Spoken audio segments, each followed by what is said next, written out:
जय श्री कृष्ण। एतां दृष्टिं वष्टभ्य नष्टात्मानोऽल्पबुद्धयः प्रभवन्त्युग्रहकर्माणः क्षयाय जगतो हिताः। अध्याय 16 श्लोक 9। व्याख्या। एतां दृष्टिं व्यष्टभ्य, न कोई कर्तव्य अकर्तव्य है, न शोचाचार सदाचार है, न ईश्वर है, न प्रारब्ध है, न पाप पुण्य है, न परलोक है, न किए हुए कर्मों का कोई दंड विभाग है, विधान है। ऐसी नास्तिक दृष्टि का आश्रय लेकर वे चलते हैं। नष्टात्मानः, आत्मा कोई चेतन तत्व है, आत्मा की कोई सत्ता है, इस बात को वे मानते ही नहीं। वे तो इस बात को मानते हैं कि जैसे कत्था और चूना मिलने से एक लाली पैदा होती है, ऐसे ही भौतिक तत्वों के मिलने से एक चेतना पैदा होती है। वह चेतन कोई अलग चीज़ है, यह बात नहीं है।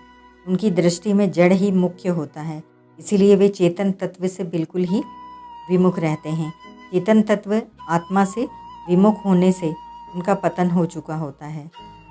अल्प बुद्धयः, उनमें जो विवेक विचार होता है वह अत्यंत ही अल्प तुच्छ होता है। उनकी दृष्टि केवल दृश्य पदार्थों पर अवलंबित रहती है कि कामनाओं, कमाओ, खाओ, पियो, मौज करो। आगे भविष्य में क्या होगा, परलोक में क्या होगा, ये बातें उनकी बुद्धि में नहीं आती। यहाँ अल्प बुद्धि का यह अर्थ नहीं है कि हर एक काम में उनकी बुद्धि काम नहीं करती।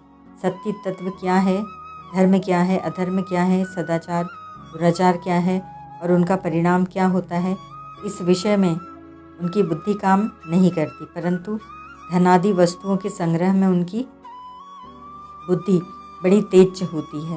तात्पर्य यह है कि परमार्थिक उन्नति के विषय में उनकी बुद्धि तुच्छ होती है और सांसारिक भोगों में फंसने के लिए उनकी बुद्धि बड़ी तेज होती है। उग्र कर्माणः, वे किसी से डरते नहीं। यदि डरेंगे तो चोर, डाकू या राजकीय आदमी से डरेंगे। ईश्वर से, परलोक में मर्यादा से वे नहीं डरते। ईश्वर और परलोक का भय न होने से उनके द्वारा दूसरों की हत्या आदि बड़े भयानक कर्म होते हैं।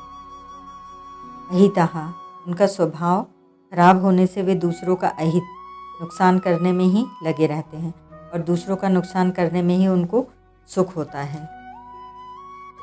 जगतः क्षयाय प्रभवन्ति, उनके पास जो शक्ति है, ऐश्वर्य है, सामर्थ्य है, पद है, अधिकार है, वह सब का सब दूसरों का नाश करने में ही लगता है। दूसरों का नाश ही उनका उद्देश्य होता है।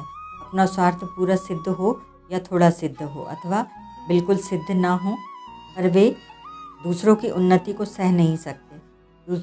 दूसरों का नाश करने में ही उनको सुख होता है, अर्थात पराया हक छीनना, किसी को जान से मार देना, इसी में उनको प्रसन्नता होती है।